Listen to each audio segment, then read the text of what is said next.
Time now for part 2 of our series on a project happening on the Ruamahanga River in South Wairarapa. Last time, the 9, 10 and 11-year-olds from Martinborough School were in their gumboots on the edge of the river, learning about bugs, fish and water quality. Well, we're back with them again on Ruamahanga Farm, which borders 6.5 kilometres of the river. It's right near midwinter, isn't it? A few weeks after our first visit to the river with the same class, and we're just walking down a track on the Smith farm. Where are we heading to, Jane? We're going to the river again, to the Ruamahanga. Jane Ridderford is one of the leaders of the project. We're only a few miles downstream, and as the crows flies, we're probably 1.5 miles from us, but the river really meanders a lot at this point. But we're very keen for the children to get a sense of connecting everything to the river, and that all the work in the wetland and the bush, they're all linked to the river. And this is a special part of the river as well because of the remnant bush here. Yeah, well, I think it's special in lots of ways. In these sand dunes, I'm not exactly sure of the location, but this is where the original Ruamahanga pa would have been. And there was a wetland here. I would say that this, in my view, is probably the most impressive piece of podocarp forest close to Martinborough. But like many of these little clutches of bush, has been grazed for many years, so the understory lost, and now it's been fenced and set aside as a QE2 block, and today we're helping to restore the understory. Good waiting at the gate, eh? The 4.5 hectare block we're heading to has been entrusted to the QE2 Trust, so no grazing and cropping here. Pete Smith is the farmer. His family has been farming here since the 1860s. This was originally big kakateas and totras, and the surrounding farmland had scattered trees in it, and it's all pretty good farmland. It's all, we grow maize and peas and other cash crops. So we surrendered this 4 hectares and made it into a QE2, but cleared the trees from the surrounding area so that we could crop it a bit more intensively. So that's how it came into being. Trevor Thompson is from the Trust, and he kicks off by explaining his role.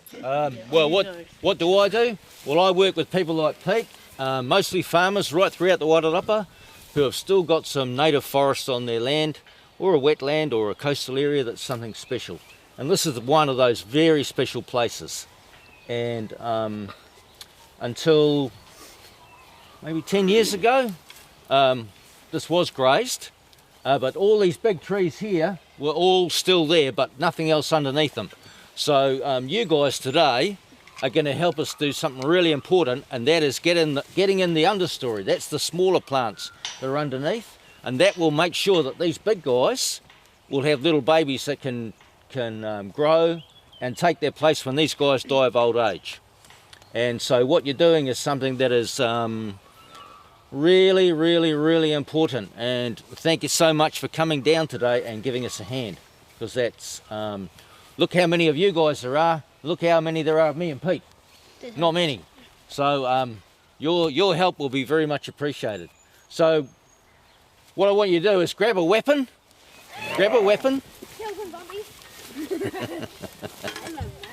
and let's go into where we're going to plant, and I'll plant a plant for you. You can see how it's done, and then we're just going to get stuck in and get on with it, eh? Righto, follow me. Let's go kill some zombies. Grab one and let's go. There's a big one there right behind you. Oh. These ones here are called, anybody? Big tree. Titoki. Titoki. All right.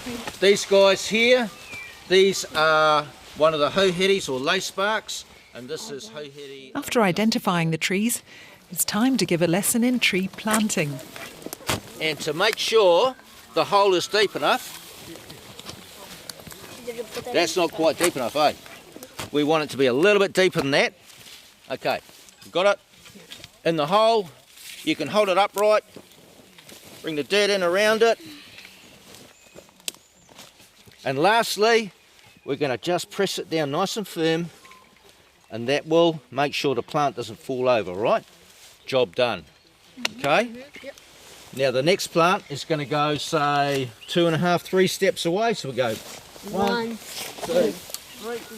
Oh look, there's a nice little cleared area there. So that's the next My name's one. Trevor Thompson. What I want you to do, I'm the QE2 rep for the Wairarapa, and this little forested area here is a QE2 covenant, so that's how come we've got these lovely kids to come and give us a hand to enhance it. How long has it been covenanted? Probably about 10 years now.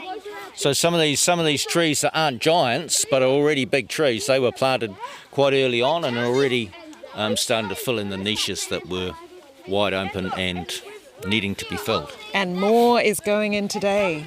Yep, probably another 100 or so. Many thousands more needed, but yes.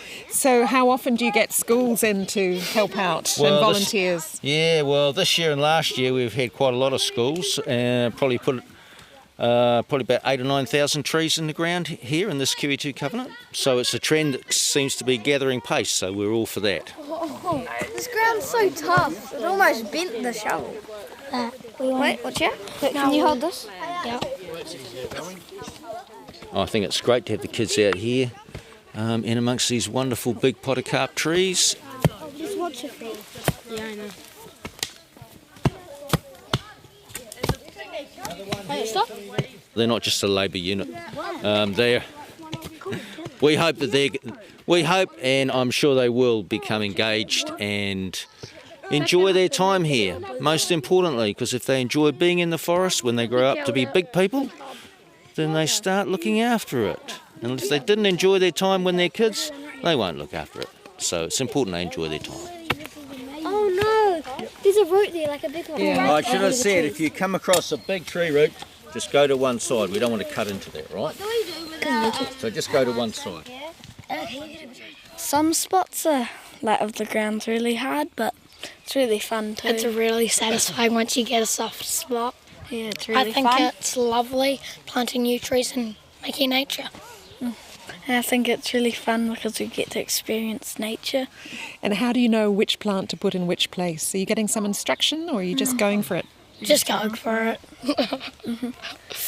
Yeah. Do you know the names of these plants? We know the colour one. We know some of the plants. Right, next spot over here, for those who haven't got a place to plant. Nice work, guys. Good hard stomp. Oh, and somebody's done a few other new ones as well. That's great. As we go, Okay, wait, is this a good spot? Yes, it is. It's a great spot. Have you got a plant? You're gonna go and get another plant? I'll go get one this week. You're gonna dig this one, are you? This remnant podocarp forest is probably the best example we have of what used to be here on all these plains that we're surrounded by now, that are now in cattle or sheep or vineyards. There was big forest here, and this is one of those final remnants that gives us an indication of what once was. So it's very important that we grab it with both hands, protect it, get it to become reasonably intact so it's got its full complement of species, and then we have a great example and a place for lots of things to live. Geckos, skinks, birds. The genetic diversity of this area is pretty unique. This is a very dry area normally, but being close to the Ruamahanga here, we've got a lot of artesian water, and so that suited these big podocarps, and it's great to have that representative sample in place. It's amazing that some of these trees, the bigger ones, did survive with all the grazing that took place underneath. Yeah, it is. What species are they? Well, we've got big matai, that one over there. We've got big totara, this guy here. We've got big kahikatea, that's that one over there. What's this one? We've got big pukatea. These guys aren't huge, but further through there's some big pukatea, telling us that this was actually a very wet area in the old days. It's not so wet now, but those big trees are still here. Big kowhai are in here as well, kowhai microphylla, and some big Plagianthus regius, ribbonwood. That's probably the complement of big mature trees here. But we've reintroduced a lot of the trees that we would have reasonably expected to be here, and the understory plants, which is really important. We've got to try and fill in these light wells, make this a closed canopy, and this area won't need our help. When will that happen? When will that happen? Or maybe a couple of 100 years in the future. Yeah, long-term job, yeah. Okay, how are we going?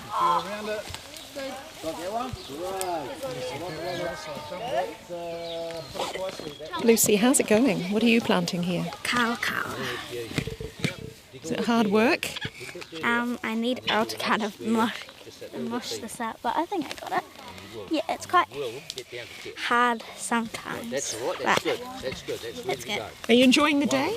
Yeah, I really liked the first trip we did when we did all the bugs. That was definitely my favourite. And what about this? This is quite different, isn't it? Yeah. Can you see a little bit of a connection to what you're doing? From all the eco stuff, type of things. Dad, could you mush this up? I'm Courtney Miles and I'm the Year 5-6 teacher at Martinborough School. I think connection to community and connection to place is really important. So the children, giving a little bit of themselves to this place as they're planting and looking after the health. It's really nice seeing children working together as well and connecting with other members of the community. But we also take this back and turn it into literacy and numeracy projects that we do at school as well. Do you do that straight away or do you wait a bit? How does it work? I do it in the following weeks. So today we will go back and we'll write a recount about what we've done while it's fresh in our minds, and then we'll use that and I'll turn it into different maths and literacy tasks for the following week, as well as Jane and Rod come in and do literacy activities with the kids as well. Is that too deep? That's good. That's about right. Okay, that's about right. For me, I just think the connection to community is the most important thing for the kids. So they're connecting with the place, they're connecting with each other, and they're connecting with other members of our community, which is so cool, and making those relationships that can help them in the future too. And what is some of the feedback the children are giving you when they finish? Oh, they just have huge smiles on their faces. They tell me that was so fun, we loved that, when are we going again? But also the learning, when they came in here and we've been making some kaukau balm at school, and straight away they went, oh, that's kaukau, and then they're looking for it out in the community, what can they use it for their whānau. But yeah, this is cool, they take it into their homes and try and make their homes better places too from what they learn here. Okay, let's go. One down. Where's your one? Is that yours? Yep, my car. What's your? Go here. No, we need some dirt around there. Some of the children at Martinborough School. And I was speaking also to teacher Courtney Miles, QE2's Trevor Thompson, Farmer Pete Smith and Jane Ridderford. And the music in that piece was composed and played by Rod Sugden. You can hear part 1 of the series by going to our podcast notes and by checking out the story on the country section of RNZ's website.